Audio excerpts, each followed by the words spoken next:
Oh my god!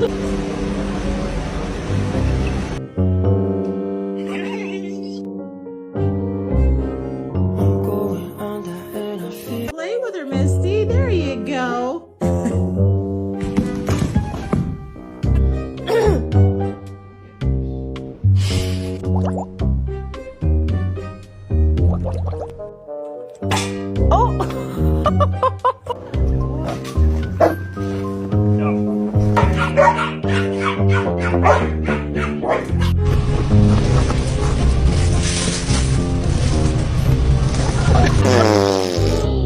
Oh, I'm sorry!